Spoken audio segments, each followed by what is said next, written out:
Hello friends, welcome back to my channel visual art history Mahi S. Friends, जैसा कि आप लोग जानते हैं, मैं मॉक टेस्ट लेके आती हूँ जो कि आपके NET JRF, UP TGT PGT, KVS, NVS, DSSB, RPSC, LT सारे एग्ज़ाम्स में हेल्पफुल होता है। जो भी लोग फाइन आर्ट्स का एग्ज़ाम देने वाले हों या तो वो फाइन आर्ट्स का एंट्रेंस टेस्ट देने वाले हों, बीएफए एमएफए का, उनके लिए भी हेल्पफुल होगा।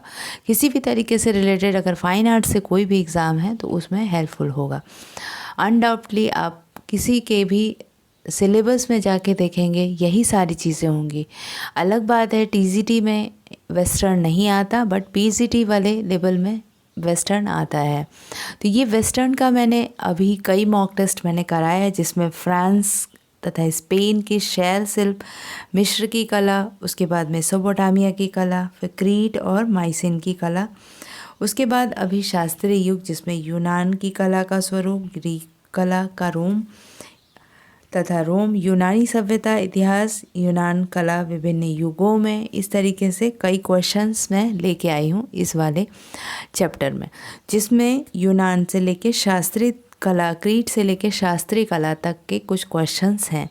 उसके बाद भी अभी शास्त्रीय कला फिनिश नहीं होगा। नेक्स्ट मॉक टेस्ट भी मेरा शास्त्रीय कला से ही रहेगा, जिसमें हम मध्य युग, आरंभिक ईसाई युग, बाइजेंटाइन, रोमनस्क, गोथिक सारी शैलियाँ पढ़ेंगे।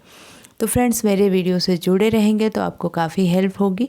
कुछ क्वेश्चंस ऐसे हैं जो कि कई बार एग्ज़ाम में पूछे भी जा चुके हैं, और कुछ क्वेश्चंस जो मैंने खुद से बुक से निकाल के आप लोगों को बताने की कोशिश की है, जिससे कि आप एक प्रारूप समझ जाएं कि किस तरीके का क्वेश्चन आता है, और उसको पूरा डिटेल में जब मैं आंसर दूंगी तो आपको पूरा बताऊंगी।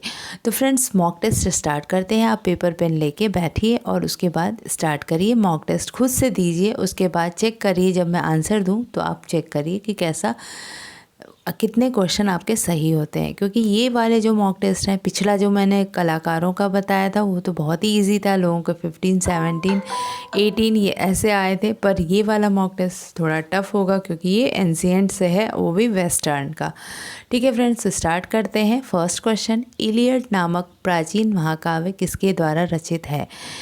इनवास, Homer, Schliemann, Dorian. Okay, next question, Homer कहाँ के नागरिक थे? इटली, रोम, यूनान और जापान। इनवास कौन थे? इनवास एक आर्थर थे, एक राजनेता थे, एक कलाकार थे, एक संगीतकार थे। ठीक है फ्रेंड्स, नेक्स्ट फोर्थ नंबर देखते हैं। फोर्थ नंबर है, क्रीट की कला का इतिहास इनवास द्वारा कितने युगों में विभाजित किया गया था? 2, 3, 4, 5।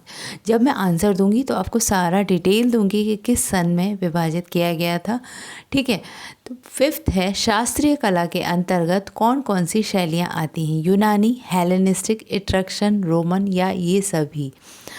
क्वेश्चन नंबर 6, यूनान में ओलंपिक खेलों का आयोजन कब से प्रारंभ हुआ था? 250 ईस्वी पूर्व, 250, 550 ईस्वी पूर्व, 550, 667, 667 ईस्वी पूर्व, 776, 776 ईस्वी पूर्व। ठीक है, आपको बताना है यूनानी सभ्यता का अरुणोदय कहाँ पर हुआ था? इराक, इटली, क्रीट या रोम?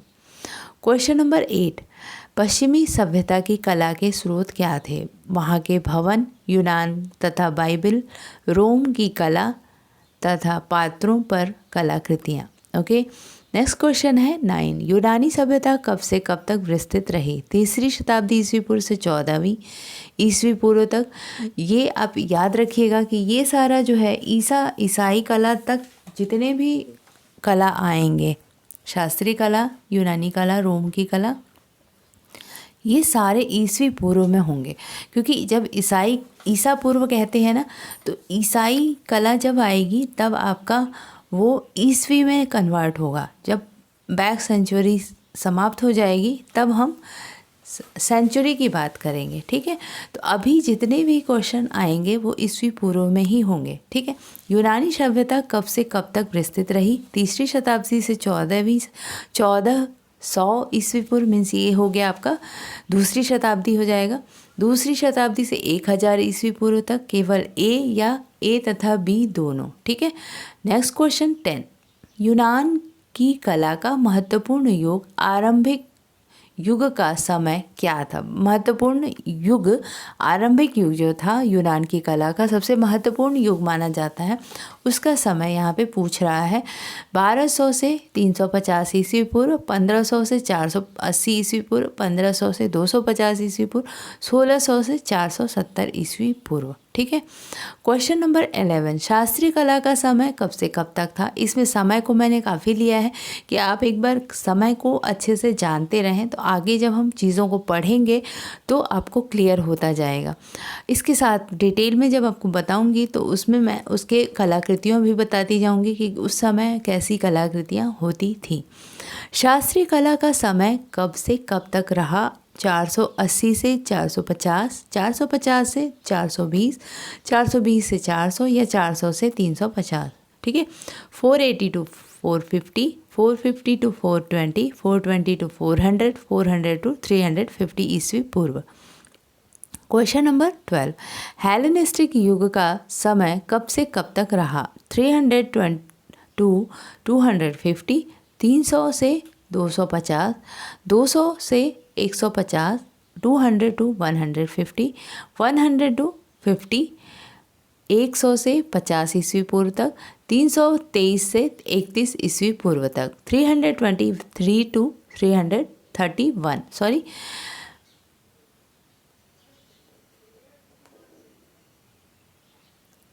इट्रक्शन कला का समय क्या था? इट्रक्शन कला 8वीं से 4वीं शती ईस्वी पूर्व, 5वीं से 4वीं शताब्दी ईस्वी पूर्व, 6वीं से 4वीं शताब्दी ईस्वी पूर्व या 7वीं से 4वीं शताब्दी ईस्वी पूर्व। रोमन कला का समय क्या रहा? 3री शताब्दी ईस्वी पूर्व से ईसाई कला के आरंभ तक, 4वीं शताब्दी ईस्वी पूर्व से ईसाई कला के अंत तक, 1ली शताब्दी ईस्वी पूर्व से ईसाई कला के प्रारंभ तक या इनमें से कोई नहीं। अभी ये थोड़ा सा समझ में नहीं आ रहा होगा क्वेश्चन, जब मैं डिटेल में बताऊंगी तो आपको समझ में आ जाएगा। यूनानियों ने बड़े आकार की संगमरमर की मूर्तियां बनाना आरंभ कर दिया था। वो कब से बना था? 850 ईस्वी पूर्व, 850, 650, 350 या ए बी दोनों। ठीक है। क्वेश्चन नंबर 16, डाई पालन शैली किस कला शैली के लिए प्रयोग में लाया जाता है? भवन पर किए जाने वाली कला, मूर्तियों पर की जाने वाली कला, पात्रों पर की जाने वाली कला या इनमें से कोई नहीं। क्वेश्चन नंबर 17, आरंभिक काल में बनी अपोलो की कांस्य प्रतिमा कहाँ पर संग्रहित है? लुब्रे संग्रहालय, बोस्टन संग्रहालय, पेरिस संग्रहालय या इनमें से कोई नहीं। क्वेश्चन नंबर 18, कुरोस क्या है? एक पात्र है, एक नारी मूर्ति है, एक पुरुष प्रतिमा है या ए बी दोनों। ठीक है। क्वेश्चन नंबर 19, यूनानी कला में कोरे किसे कहा जाता था? पुरुष आकृति को, महिला आकृति को, रंगीन पात्रों को, इनमें से कोई नहीं को। ठीक है। क्वेश्चन नंबर 20, यूनान पर खरखेज एक्सरेक्सेज, आप देख सकते हैं इसको इंग्लिश में लिखा है, का आक्रमण कब हुआ था? 580 ईस्वी पूर्व, 1580, 480, 380 या 280 ईस्वी पूर्व। ठीक है। आपको ये बताना है कि सबका आंसर हो गया हो तो नेक्स्ट मेरे साथ आगे बढ़िए आंसर के लिए। ठीक है। तो स्टार्ट करते हैं अपना आंसर की। ये क्वेश्चन आ चुका है अक्सर यूपी के टीजीटी पीजीटी में, ये क्वेश्चन कई बार आ चुका है कि इलियड नामक प्राचीन महाकाव्य किसके द्वारा रचित है? तो इसका राइट आंसर हो जाएगा बी, होमर। ओके, पहले बता देती हूँ, बी, होमर। इलियड जो था वो प्राचीन महाकाव्य केवल किसी की कहानी न होकर तत्कालीन जीवन पद्धति के प्रतिबिंब हैं। उस समय जो घटना घटती थी उसको होमर ने उसमें लिखा था। ये बात सत्य है कि जर्मन पादरी के बेटे हेनरिक ने श्लीमेन ने, जिसे यूनानी कवि होमर के महाकाव्य इलियड में बड़ी त्राय नगर तथा माइसिन को भी खोज निकाला था। तो इस वजह से क्या हुआ कि जब हेनरिक श्लीमेन ने इलियड के द्वारा वहाँ की जो कलाकृतियाँ थी, वहाँ की जो नगर था और माइसिन था, उसको उन्होंने खोजा था, उसको उन्होंने उनके इलियड को पढ़ के एक इन्वेंशन किया था, मीन्स उसको प्राप्त किया था, उसका नॉलेज उसका इकट्ठा हुआ था। तो होमर क्या करते थे, कहानी और घटनाएं नहीं लिखते थे वो, बल्कि उस समय की जो घटनाएं होती थी उसको अपने चित्रों अपनी बुक्स में लिखा करते थे। तो उससे क्या इतिहास एक पता चलता गया, तो आगे चल के नागरिकों को उसकी हिस्ट्री जानने में इजी हो गया। होमर कहाँ के नागरिक थे, ये क्वेश्चन आ सकता है, बहुत बार पूछा गया है। तो होमर जो थे वो यूनान के थे। राइट आंसर इज सी, यूनान के नागरिक थे। ठीक है, नेक्स्ट क्वेश्चन, इनवास कौन थे? इनवास एक आर्थर थे। ठीक है, आप इसको ऐसे याद करिएगा, आर्थर इनवास, इसको वहाँ लिखा भी गया है आर्थर इनवास। तो एक शोधकर्ता थे, वो आर्थर थे इसलिए एक शोधकर्ता थे। आर्थर मीन्स होता है राइटर, तो एक शोधकर्ता थे, इस वजह से वो राइटर भी थे, लिखते भी थे। आर्थर इनवास ने मिनोस नामक पौराणिक राजा के आधार पर क्रीट की सभ्यता को मिनोअन नाम दिया था, किंतु क्रीट के बाहर भी अनेक द्वीपों में, मिनोअन में मैं एक बार बता देती हूँ मिनोअन कैसे लिखते हैं हिंदी में, ऐसे मिनोवन। ठीक है, मिनोअन नाम दिया था उन्होंने क्रीट की सभ्यता को। फिर अनेक द्वीपों के इसके प्रसार मिला है, अनेक द्वीपों में भी इसका प्रसार मिला है।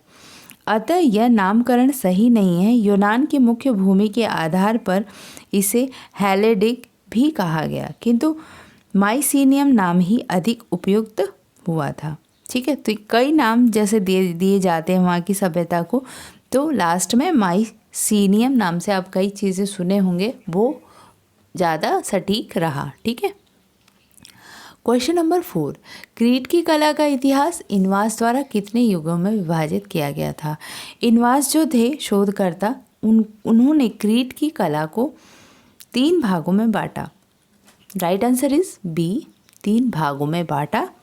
पहला था आरंभिक मिनोअन, दूसरा था मध्य मिनोअन, तीसरा था परवर्ती मिनोअन। ठीक है, तो इस तरीके से क्रीट की कला का इतिहास इनवास ने 3 तरीके से बांटा, आरंभिक, मध्य और परवर्ती। ओके, कुछ विद्वान इसके भवनों के निर्माण से मानते हैं कि उसी के अनुसार 4 भागों में बांटा जाता है।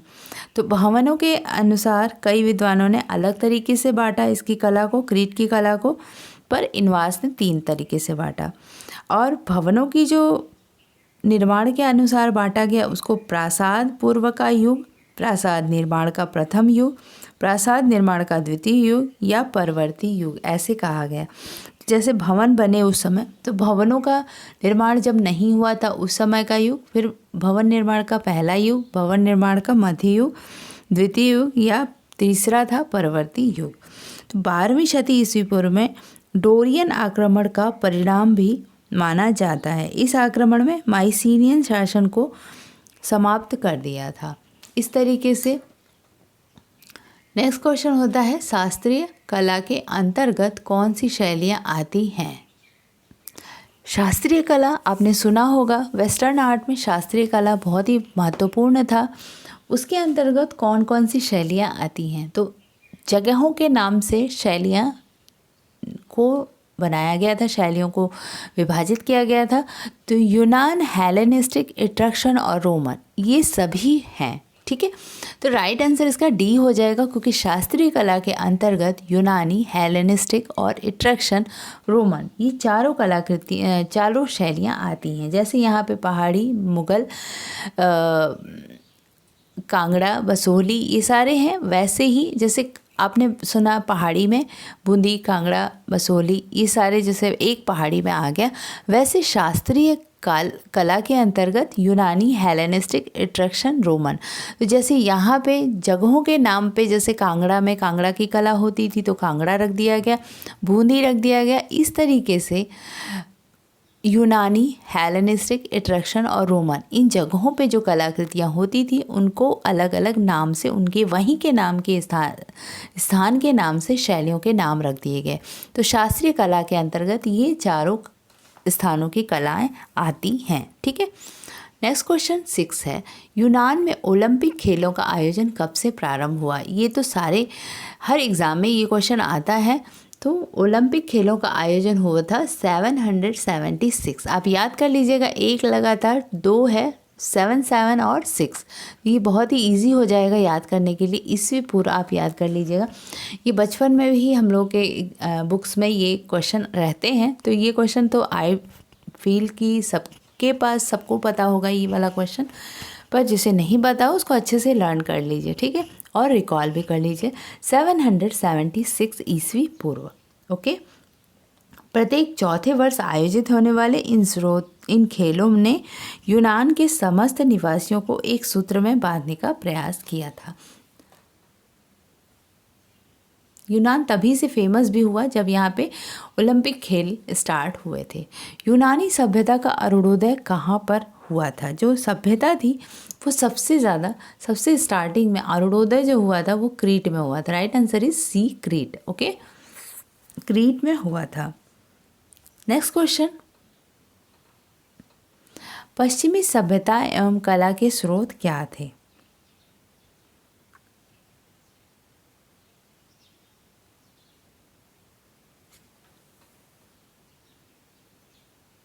क्वेश्चन था 8, पश्चिमी सभ्यता एवं कला का स्रोत क्या था? वहाँ के भवन, यूनान तथा बाइबल, रोम, कला या पात्रों पर कलाकृतियाँ। तो पश्चिमी सभ्यता एवं कला के जो स्रोत थे वो सबसे ज़्यादा मिले थे यूनान तथा बाइबल से, ठीक है। तो आपको ये चीज़ याद रखनी है, B is the right answer. इसके बारे में बताती हूँ। पश्चिमी सभ्यता तथा कला के 2 स्रोत थे, यूनान तथा बाइबल। यूनानी लोग पश्चिमी एशिया के अयोनियन नामक प्रदेश से ग्रीस पहुँचे थे। वहाँ उन्होंने ग्रीक सभ्यता और कला का विकास किया था। इस तरीके से जो पश्चिमी सभ्यता थी वो ग्रीक और यूनान में विकसित हुई थी, ठीक है। नेक्स्ट क्वेश्चन नंबर 9, यूनानी सभ्यता कब से कब तक विस्तृत रही? 3री शताब्दी ईस्वी पूर्व से 1400 ईस्वी पूर्व तक। तो इसका राइट आंसर हो जाएगा ए इज द राइट आंसर। यूनानी सभ्यता जो थी वो नासास आदि के मिनोअन, ये थोड़ा सा नेम डिफरेंट होता है, नासास आदि के मिनोअन भवनों के विषय में क्रीट की कला में संकेत किया जा चुका है। इस युग में वैभव ने अनेक प्रकार की कलाओं के विकास में सहायता दी थी।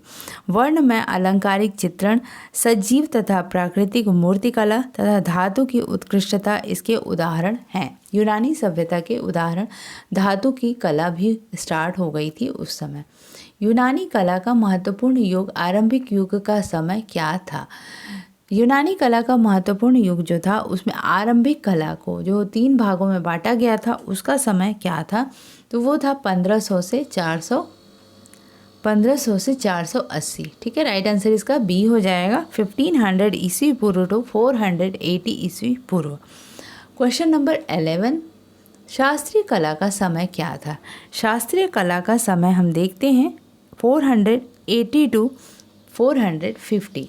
राइट आंसर इज ए, 480, 480 ईस्वी पूर्व से 450 ईस्वी पूर्व तक, और इसका जो उत्कर्ष काल था वो 450 से 300 ईस्वी पूर्व था, ठीक है। हेलेनिस्टिक युग का समय कब से कब तक था? हमने पढ़ा था यूनानी कला, हेलेनिस्टिक, इट्रक्शन, रोमन। तो ये सारी की कलाओं का टाइम पीरियड भी जान लेना चाहिए। हेलेनिस्टिक युग का समय था 323 टू 31 ईस्वी पूर्व, 323 से 31 ईस्वी पूर्व तक का था हेलेनिस्टिक का। इट्रक्शन कला देखते हैं, इट्रक्शन कला का समय क्या था? इट्रक्शन कला का समय 8वीं से 4वीं ईस्वी पूर्व तक था, ठीक है। तो राइट आंसर इज ए, 8वीं से 4वीं ईस्वी पूर्व। नेक्स्ट क्वेश्चन नंबर 14, रोमन कला का समय क्या रहा? रोमन कला का समय जो था वो 3री ईस्वी पूर्व से ईसाई कला के आरंभ तक था। राइट आंसर इज ए, 3री ईस्वी पूर्व से आरंभ, ईसाई कला के आरंभ तक। हम नेक्स्ट वीडियो में अभी चलेंगे और देखेंगे कि नेक्स्ट वीडियो ईसाई कला तक हो पाती है, क्योंकि मैं जो चैप्टर बनाती हूँ तो उसमें से 20 क्वेश्चन निकालना काफ़ी ऐसे एक एक पैरा में दिखते हैं, कई क्वेश्चंस दिख जाते हैं। तो 20 क्वेश्चन बनाते हुए अगर ईसाई कला नहीं आती है तो नेक्स्ट वीडियो में ईसाई कला आ जाएगी, जो कि काफ़ी हेल्पफुल होगी। और मैं कंटिन्यूअसली ईसाई कला से लेके और भी आगे के पुनर्जागरण से और भी कई कलाकार जो हैं उसका वीडियो भी बनाती जाऊंगी। आप मेरे वीडियो से बस जुड़े रहिए, आपका हेल्प होता रहेगा। यूनानियों ने बड़े आकार के संगमरमर की मूर्तियां बनाना आरंभ कर दिया था। ये टाइम पीरियड पूछा है, इसका राइट आंसर हो जाएगा बी 650 ईस्वी पूर्व। 650 ईस्वी पूर्व से यूनानियों ने संगमरमर की मूर्तियां बनाना आरंभ कर दिया था। ठीक है। क्वेश्चन नंबर 16, डाई पालन शैली किस कला शैली के लिए प्रयोग में लाया जाता है? डाई पालन शैली जो था वो पात्रों पर की जाने वाली कला थी। Right answer is C. इस समय की कला में पात्रों पर भी कला जो होती थी वो मृतकों के साथ सामान जो रखते थे उनको बहुत ही सजा के रखते थे। कुछ कलाकृतियाँ का कलेक्शन है मेरे पास जो कि मैं लास्ट में दिखाऊंगी एक साथ में। तो पात्रों को वो बड़े सुंदर तरीके से सजाते थे, उसको डाई पालन शैली कहते थे। आप इसे याद कर सकते हैं, डाई पालन। ठीक है, डाई करके पालन किया गया हुआ शैली वो पात्रों पर की जाती थी। ठीक है। क्वेश्चन नंबर, इसके बारे में थोड़ा सा बता देती हूँ। 750 ईस्वी पूर्व के लगभग एथेंस में निर्मित डाई पालन शैली के पात्र ज्यामितीय प्रवृत्ति के सर्वोत्तम उदाहरण हैं। ये पात्र 5 फुट तक ऊंचे होते थे। एथेंस के डाई पालन कब्रिस्तान के समाधियों के चित्रों की अनुकृति पर बने ये पात्र स्थूलता प्रधान सरलीकृत शैली का आरंभिक स्वरूप दर्शाती हैं। इस पर शव दफनाने, रथों की पंक्तियों, शोकाकुल जन समुदाय, सशक्त सैनिकों, युद्धों के दृश्य पंक्तिबद्ध आकृतियों के रूप में चित्रित हैं। संभवतः पौराणिक कथाओं के आधार पर इनका अंकन हुआ है। आगे चलकर इन्हीं के अनुकरण पर यूनानी कला में पुराण तथा इतिहास का अंकन हुआ। तो इस तरीके से डाई पालन शैली का आप समझ सकते हैं कि किस तरीके से विकास हुआ था। ठीक है। नेक्स्ट क्वेश्चन 17, आरंभिक काल में बनी अपोलो की कांस्य प्रतिमा कहाँ पर स्थित है? आरंभिक काल में बनी अपोलो की जो कांस्य प्रतिमा है ये बोस्टन संग्रहालय में स्थित है। Right answer is B, Boston संग्रहालय। ज्यामितीय शैली की पूर्णता दर्शाती है ये। लंबी त्रिभुजाकृति मुख, विस्तृत नेत्र, लंबी ग्रीवा, त्रिभुज शरीर और सुदृढ़ जंघाएं इनकी विशेषताएं हैं। इन छोटी छोटी प्रतिमाओं में ग्रीक कलाकारों का मानव तथा पशु आकृति के वे ज्यामितिक सूत्र हाथ लगे जिनके आधार पर भविष्य में कला का विकास संभव हुआ। नेक्स्ट क्वेश्चन था, कुरोस क्या है? कुरोस एक